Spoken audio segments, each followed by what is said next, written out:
Boa noite, meus irmãos. Boa noite. Que a paz e o amor de Jesus esteja presente em nossos corações. Senhor Jesus, fonte de caridade e de amor, abençoa a divina mestre, Senhor pastor, a tua seara, o poder da tua vontade. Abençoa seus trabalhadores, encarnados e encarnadas que aqui se encontram, e auxilia-nos para que nós possamos levar os nossos pensamentos, os nossos sentimentos, a fim de compreender a lição do vosso santo Evangelho. Ave Maria, ó Mãe, cheia sois de graça. O Senhor é convosco. Bendita sois vós entre as mulheres. Bendito é o fruto de vosso ventre, Jesus. Santa Maria, Mãe de Jesus e Mãe nossa, rogue a Deus por nós, seus filhos, endividados e imperfeitos. Rogue por nós, Santíssima Mãe, hoje, agora e sempre, e assim seja.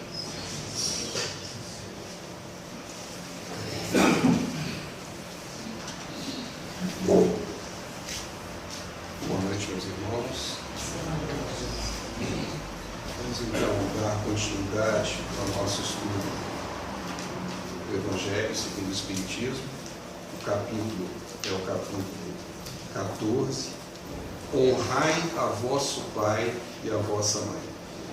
E hoje nós vamos trabalhar o item: quem é minha mãe e quem são meus irmãos?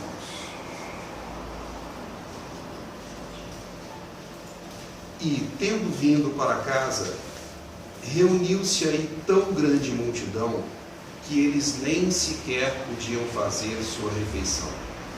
Sabendo disso, vieram seus parentes para se apoderarem dele, pois diziam que perderam o espírito.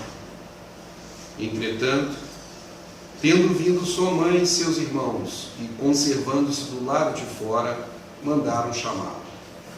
Ora, o povo se assentaram em torno dele e lhe disseram: tua mãe e teus irmãos estão lá fora e te chamam.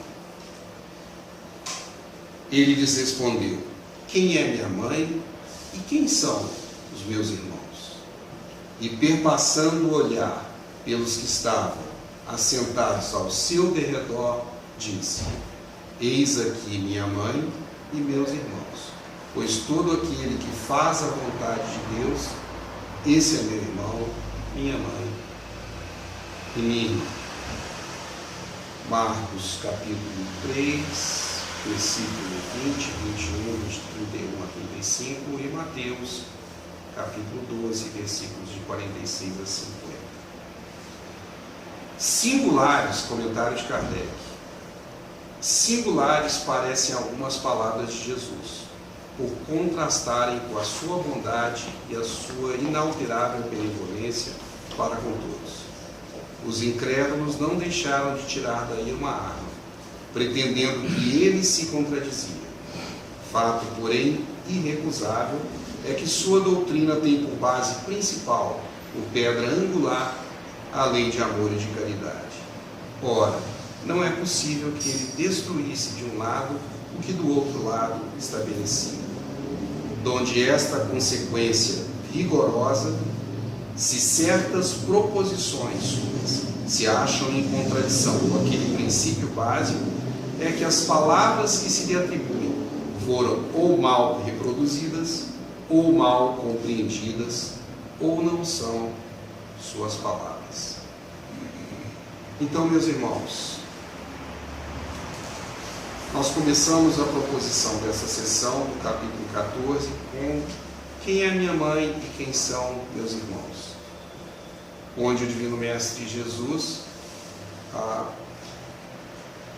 se dirige à multidão, que lhe diz que seus irmãos e sua mãe o esperam do lado de fora, dizendo a eles que eles também são sua mãe, seu irmão, sua irmã, e assim por diante.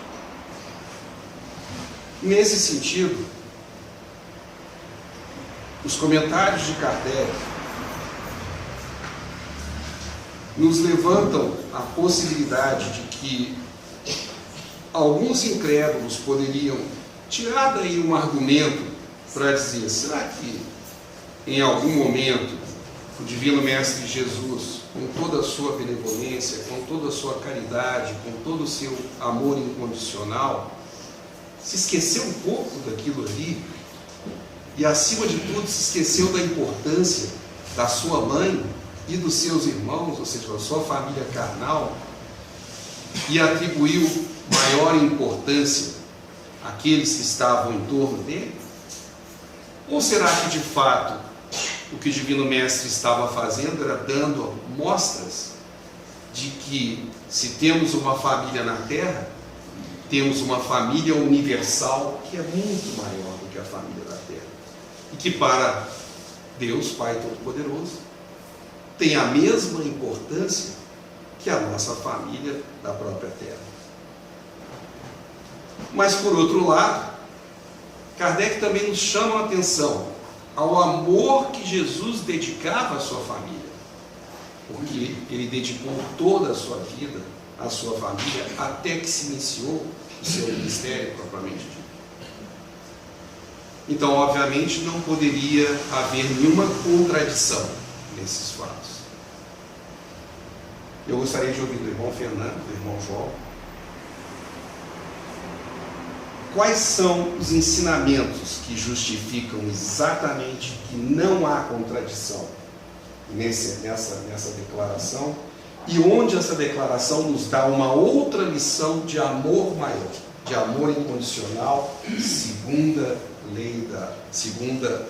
dos 10 mandamentos: amar ao próximo como a ti mesmo.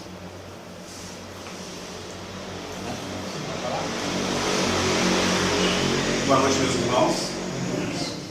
Gostaria, antes de contextualizar esta passagem, que Kardec muito bem nos elucida, né? Porque, a princípio, parece que Jesus renega sua mãe e aqueles que seriam seus irmãos. E Kardec, como sempre, com o seu consenso, nos ensina, toda vez que nos depararmos com algum ensinamento de Jesus, que nos pareça contraditório ante a lei de amor que ele exemplificou, nós precisamos ter aí 3 opções: ou ele não falou, ou o que ele falou foi adulterado, ou nós não estamos compreendendo adequadamente o que ele falou. Então, quando fazemos isso, perguntamos: então ele não falou? Eu desconheço qualquer orientação trazida pelos espíritos que participaram da codificação com Kardec, ou de qualquer espírito que trouxesse uma mensagem, principalmente através de Francisco Cândido Xavier, que contradissesse isso, que Jesus não falou. Também não vi ninguém mencionar que está adulterado o que ele falou. Então fica-nos a opção de que precisamos compreender melhor o seu ensinamento. Para contextualizar, é importante relatar que na cultura hebraica, um homem atingia naquela época uma maturidade com 14 anos. Como é que chama a festa de 13 anos, o Bar Mitzvah. De 13 vai fazer 14 anos aí. E a mulher com 1 ano menos. 12 anos. A expectativa de vida naquela época era em torno de 40 anos. Sujeito de 40 anos, sujeito velho. Então, nós temos que entrar dentro desse contexto. E Divaldo Pereira Franco nos fala que José já era viúvo naquela época. E que José já teria filhos no outro casamento. E que quando ele consorcia com Maria, ele não abandona os filhos, ele traz os filhos. E que esses é que seriam os irmãos consanguíneos de pai, digamos assim, né? Ou Jesus, para Jesus. E a gente vê no próprio Evangelho, na mensagem, que eles não compartilharam e nenhum deles seguiu Jesus. Nenhum deles seguiu Jesus. Quando falam que eles achavam que ele tinha perdido o espírito, é o juízo. Estava ficando doido. Porque Jesus veio pregar o amor ao próximo, ao ponto, se nós relembrarmos, há algumas semanas atrás, nós fizemos um estudo de Jesus colocando que nós devemos amar os inimigos. Não é possível alguém que nos exemplifica o amor aos inimigos não amar seu pai e sua mãe. Vocês acham que tem lógico uma coisa dessa? Quem ama o inimigo não ama seu pai e sua mãe? Mas aí é Jesus nos dando uma lição de ética muito difícil para nós.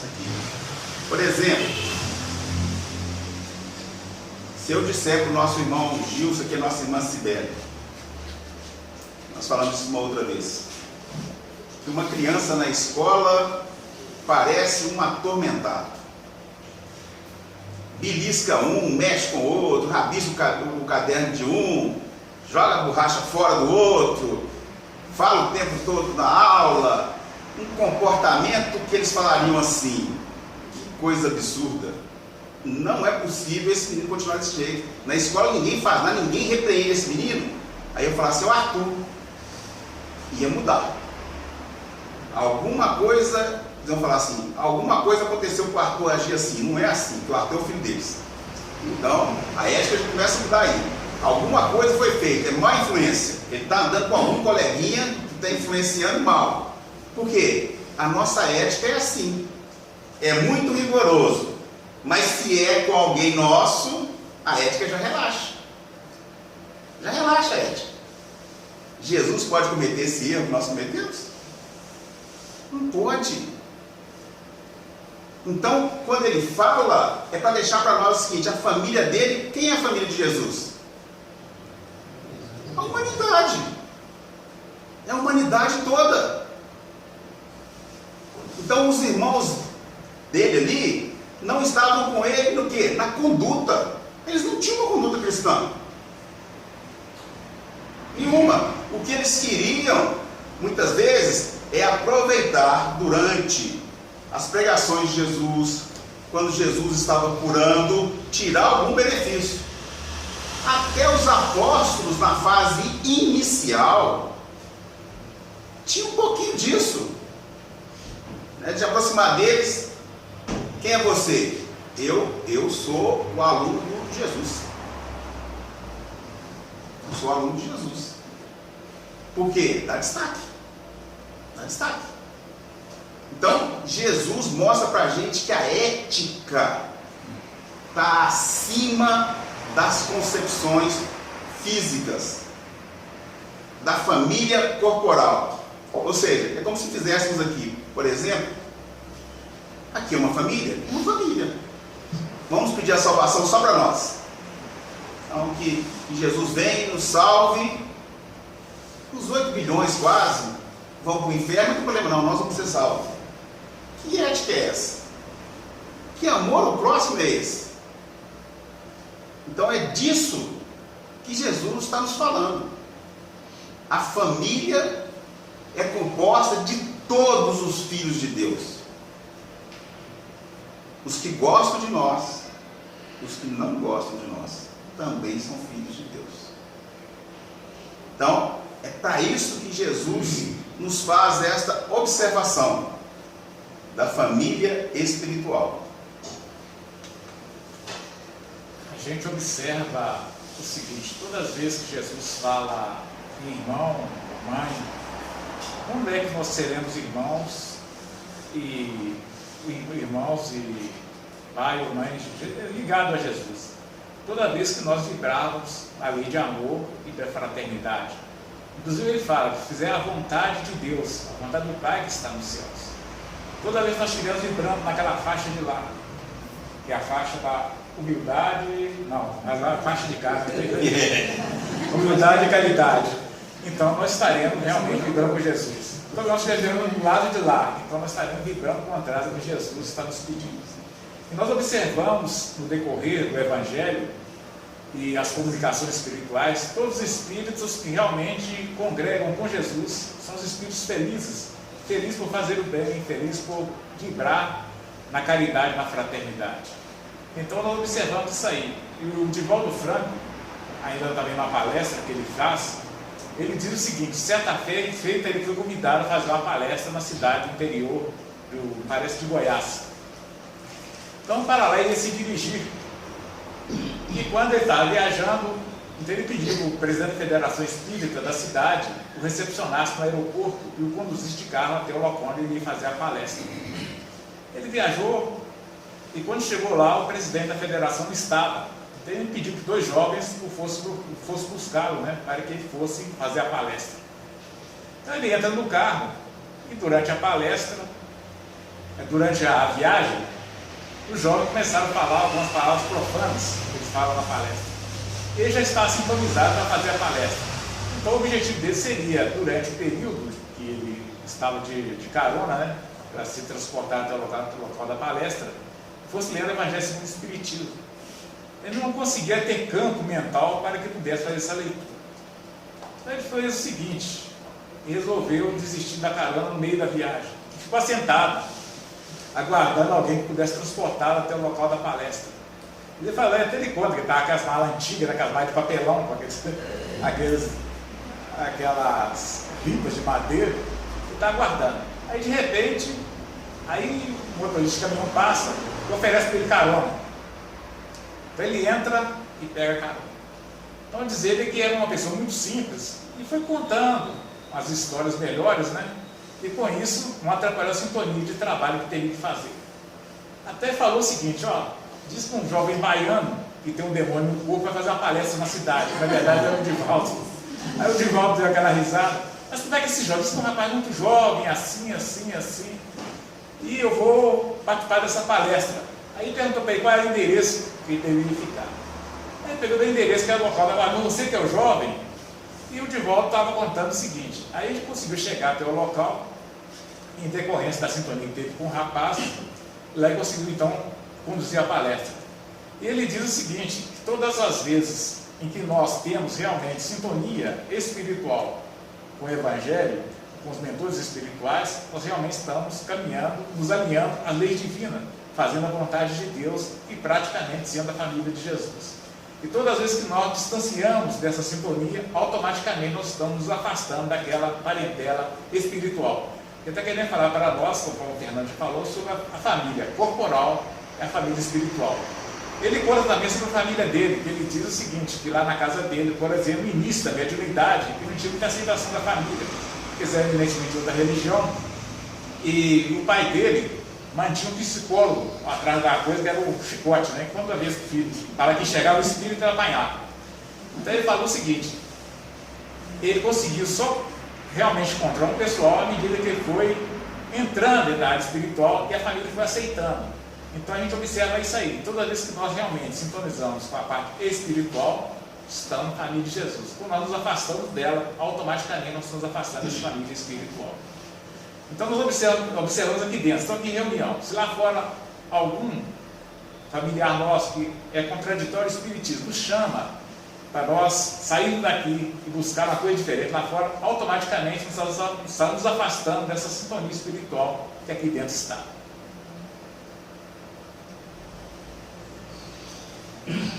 Bem, meus irmãos, então o que se pode ver é que Jesus sempre se aproveitava de qualquer ocasião e não desprezava sequer a menor delas para passar o ensinamento àqueles que estavam em torno dele.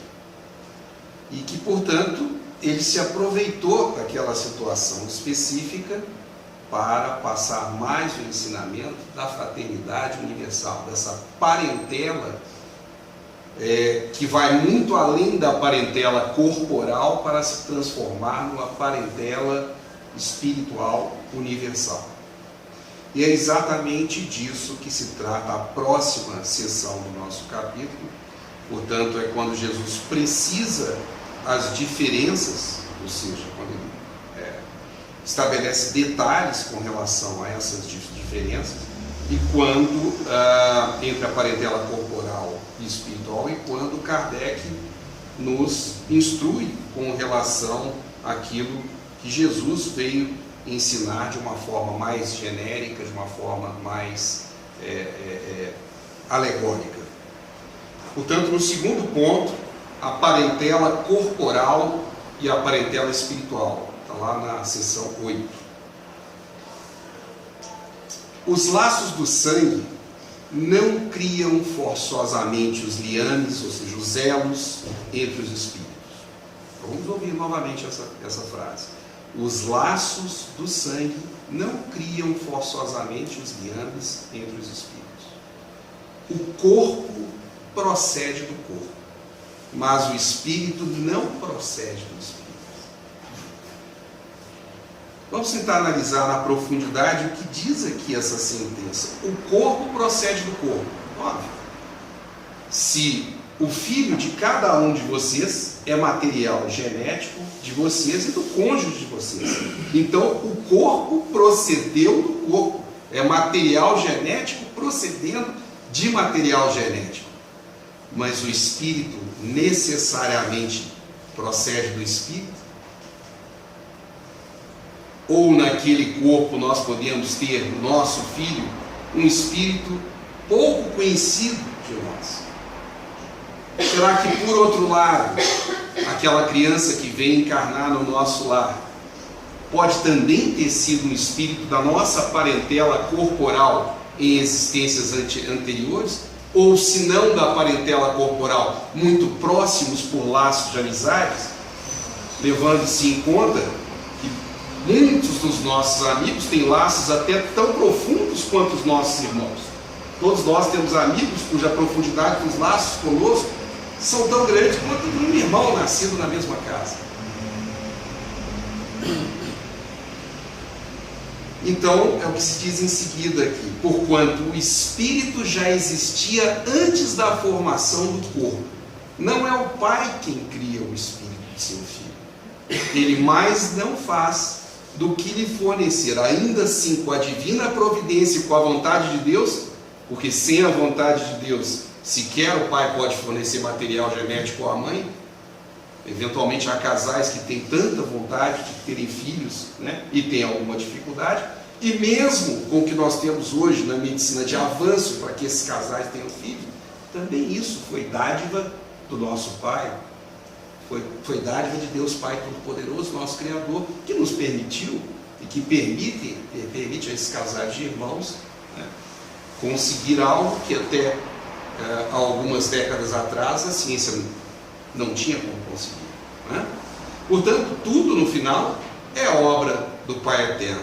Mas ele nos dá aqui uma chancezinha, né? Ele nos diz: ele não faz mais do que fornecer um invólucro corpóreo. Sim, os pais fornecem invólucro corpóreo quando o Pai Eterno os permite.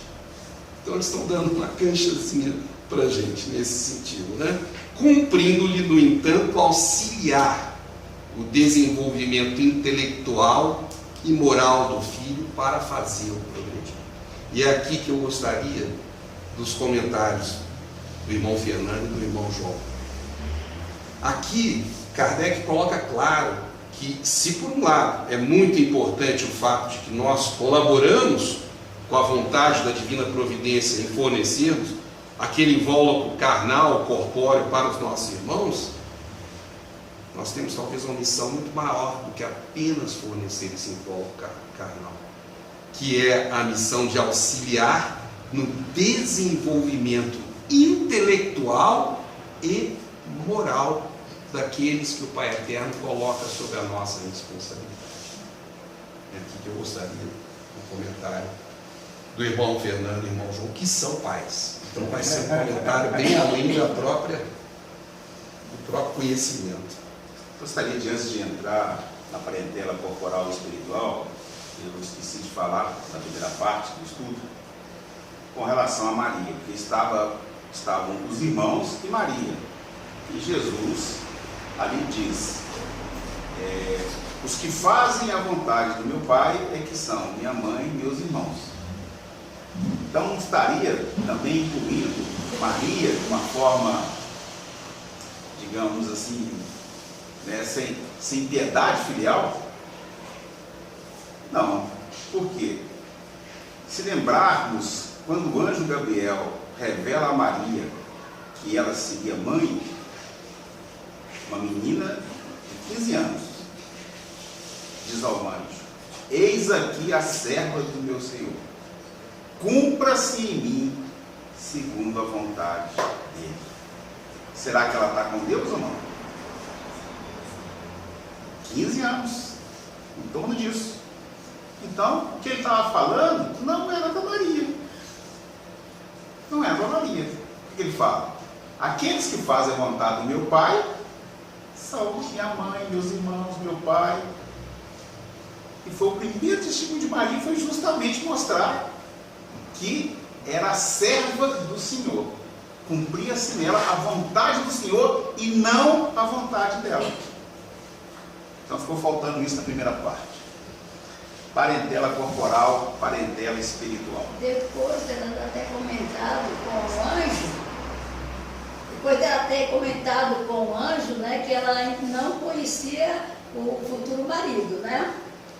E naquela época em que uma mulher tem essa coragem de aceitar essa missão, de receber o filho era o filho de Deus, mas para ela ia ser julgada pelas pessoas.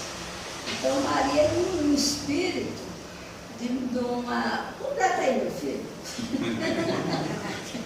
Eu me emocionei. Maria nem é um espírito vinculado à terra.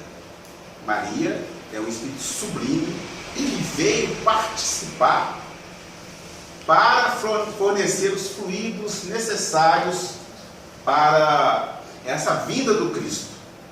Porque para um Cristo encarnar, se pensarmos que da confecção da terra, dizem os nossos cientistas hoje, os cosmologistas, que é em torno de 4,6 bilhões de anos.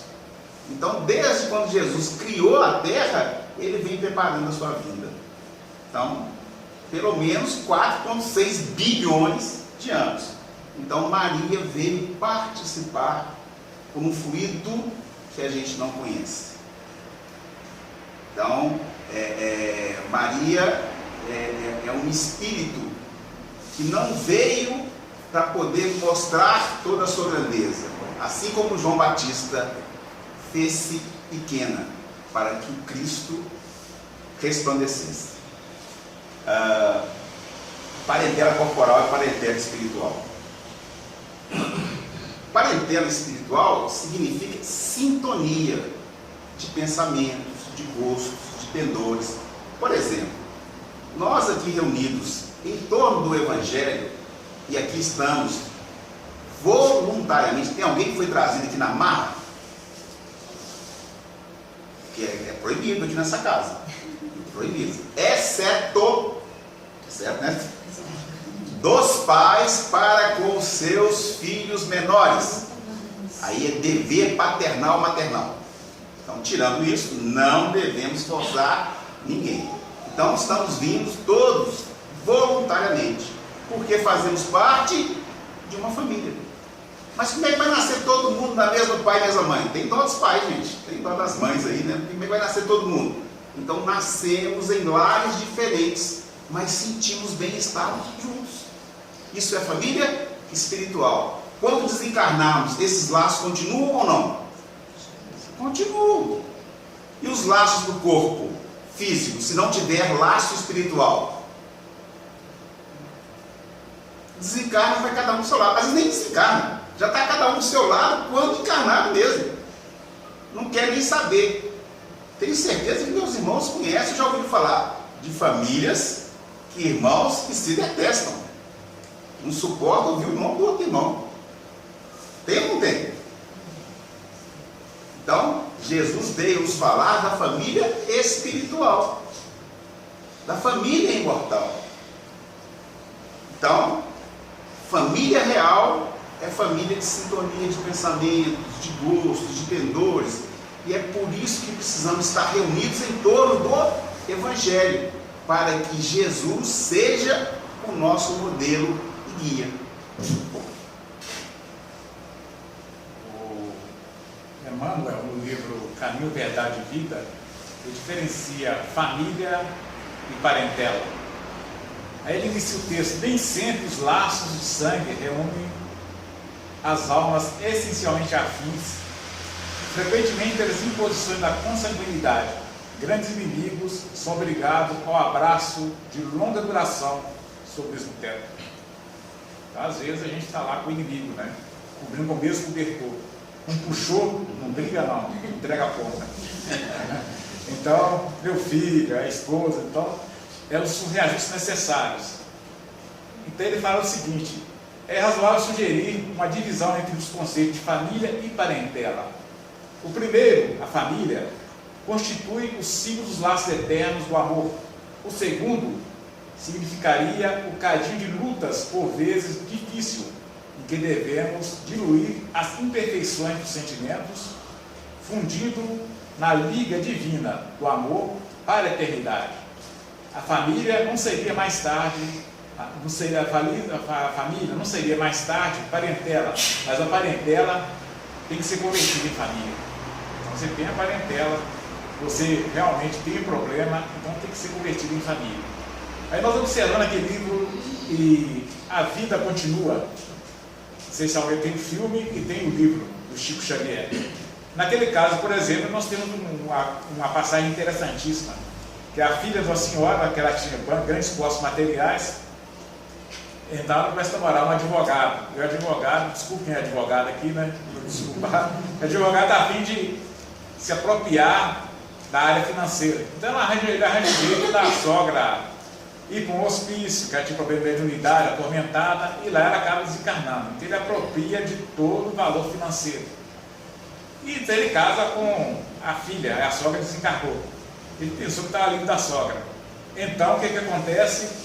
Na reencarnação, ele tem apenas uma filha e a sogra dá de retorno novamente para novamente receber o dinheiro de volta. Então a gente observa o seguinte: essa filha, né, que é a filha única, qual seria o relacionamento entre ela e o genro?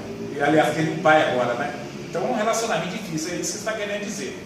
Que às vezes, pela reencarnação, a gente vê certa antipatia entre marido e mulher, entre filho e filha, entre pais e filhos, e dessa forma se explica, pelas leis da reencarnação, as antipatias que existem entre os familiares. Quer dizer, isso, irmão João, significaria que ao longo das nossas múltiplas encarnações, nós vamos criando esses liames, né?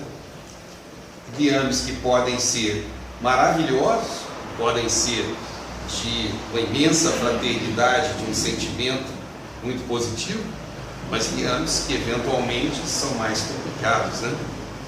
E aqui o comentário, no próximo parágrafo, de Kardec. Os que encarnam numa família, sobretudo como parentes próximos, são, a mais das vezes, ou seja, na maioria dos casos, espíritos realmente simpáticos, ligados por relações anteriores que se expressam por uma afeição recíproca na vida terrena. Afeição essa que já existia no mundo espiritual e que vem se reforçar na vida terrena. Mas, sempre existe um mas, né? Sempre existe um mas. Mas também pode ocorrer, sejam completamente estranhos uns aos outros esses espíritos. E às vezes até afastados entre si por antipatias mútuas, igualmente anteriores, que se traduzem na Terra por um mútuo antagonismo. E por que seria esse mútuo antagonismo na Terra? Por que eles teriam que vir para estar juntos apesar do antagonismo? A resposta vem logo em seguida, depois da vírgula, que aí lhes serve de provação. Então a vinda juntos na Terra lhe serve de provação. É qualquer provação que de fato é ruim para as pessoas? O termo provação não necessariamente indica que é alguma coisa ruim que se tem que passar, mas que é uma prova, que é um teste. Depende de como se encara o teste. Se nós encaramos o teste, estudamos para ele, estudamos para aquela prova e vamos definitivamente preparados para fazer uma boa prova honesta, com sinceridade, nós conseguimos uma ótima nota e passamos de ano. Não é assim na escola? Da mesma maneira na escola terrena. Se aqueles irmãos que eventualmente se antagonizaram em situações anteriores estão agora conscientes de um novo crescimento moral, conscientes de que podem usar o seu conhecimento intelectual e o seu aprimoramento moral para conviver entre eles de maneira fraterna, talvez seja uma aprovação bem leve. Talvez seja uma aprovação, uma prova bem tranquila. Tanto mais intranquila será esta prova, quanto menos os irmãos que agora estão destinados a conviver com irmãos carnais tenham em sua mente de uma maneira a repulsar o ensinamento maior de Jesus, que é o amor incondicional. Então, um irmão não tem que julgar o outro, ou vice-versa, pelo que fizeram no passado, mas se ambos cultivarem aquele amor fraternal ao próximo entre os dois, terão com certeza uma aprovação mais leve. Eu gostaria de uma opinião igual ao Fernando, do irmão João, a respeito exatamente dessa passagem. Isso que o Davi falou é extremamente importante, né? Porque a maioria esmagadora dos casamentos são provacionais. Por quê? Porque nós ainda trazemos muito de orgulho e egoísmo dentro de nós. Isso é que dificulta. Então, se tivermos como evangelho procurando nos transformarmos, claro que vai amenizar, claro que vai aliviar, claro que essa prova vai ser menos pesada, quanto mais nós nos evangelizarmos. Um casal que tem essas diferenças do passado, mas que estão buscando no evangelho, vão minimizar bastante isso. Essa prova vai ser muito menos pesada. E é possível que consigam concluir e dali já saiam, na próxima já vão vir harmônicos. Que é essa a função. Porque, vamos ver, a sabedoria de Deus. Eu não gosto de jeito nenhum do Davi. Aí ele nasce lá na China, eu nasço aqui. Ele nunca sai da China, eu nunca saio daqui. Qual que é a nossa chance? Ou de brigar, ou de nos transformarmos em amigos? Nenhuma. Nenhuma. Para relacionar, tem que interagir. Não é possível aprender, por exemplo, nós temos que chegar ao ponto de amar os inimigos. Amar os inimigos. Eu amo meu inimigo, ele lá e eu aqui. Isso é amor? Vamos de novo recapitular. Nós vimos aqui que nós temos que trocar a palavrinha amor por qual palavrinha? Servir. Servir. Mas por que você está falando isso? Eu não, quem falou foi Jesus. Eu não. Diz Jesus: aquele que quiser ser o maior dentre vós, seja o servo de todos. Então quem serve ama. Quer saber se você ama? Seu filho, por exemplo. Se você puder falar assim: eu sou capaz de estar feliz servindo o meu filho em qualquer situação de saúde ou de doença, seja qual for a necessidade, eu fico feliz com a felicidade dele. A minha felicidade é a felicidade dele. Quem fala isso? Igualmente Jesus de novo. Bodas de Caná. Jesus transforma a água em vinho. Então Pedro, comentando, fala: Senhor, mas não estás promovendo a bebedeira? E ele responde a Pedro: Pedro, conheces a alegria de servir a um amigo? Por que Jesus curava? Será que era para mostrar o seu poder, fazer marketing pessoal? Será que Jesus não sabia que o leproso poderia ter outra doença? Que aquele que ele curou ia morrer?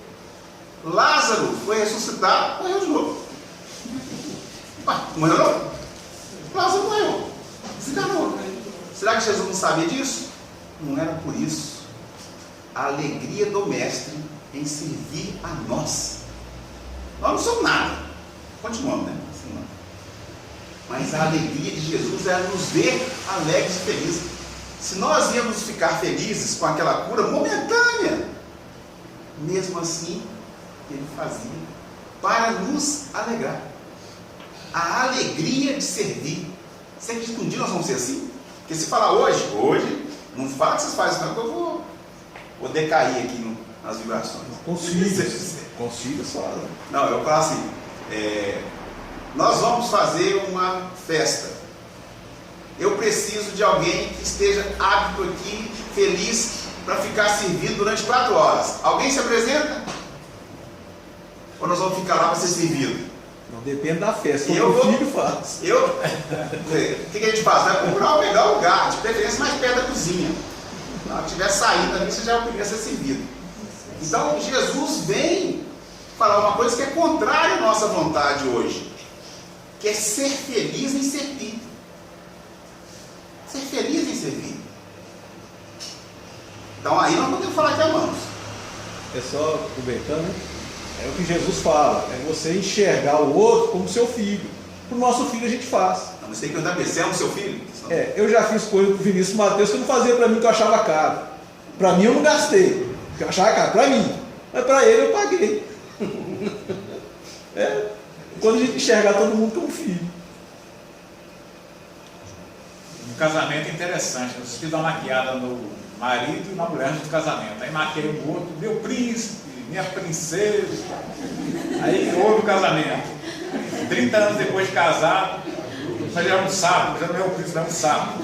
Aí o negócio muda. Mas os espíritos, quando querem, tem que casar, tem que casar. Então dá uma ficar aproximada, maquia um, maquia outro, fica ali, os olhos ficam totalmente vibrando. Aí é o casamento. Aí depois de um certo tempo, aí as coisas começam a entrar na realidade.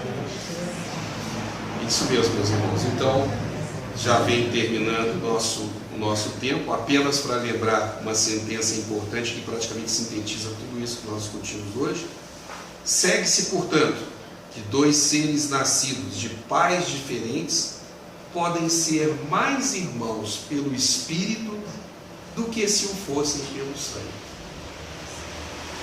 E é isso que nós temos que tentar ser todos os nossos irmãos, levantando o véu do nosso ego para enxergar no nosso irmão, no nosso próximo, a unidade. A partir do momento que nós conseguimos fazer isso com todos os nossos irmãos ao nosso redor, nós teremos então atingido a condição de que todos serão nossos parentes pelo Espírito e alguns pelo sangue, mas não haverá muita diferença entre uma coisa e outra. Estamos felizes estaremos aguardando esse porvir com vontade que essa felicidade um dia nos chegue. Então vamos aos nossos próximos trabalhos e agradecemos a atenção de todos, que a paz do Eterno permaneça com todos.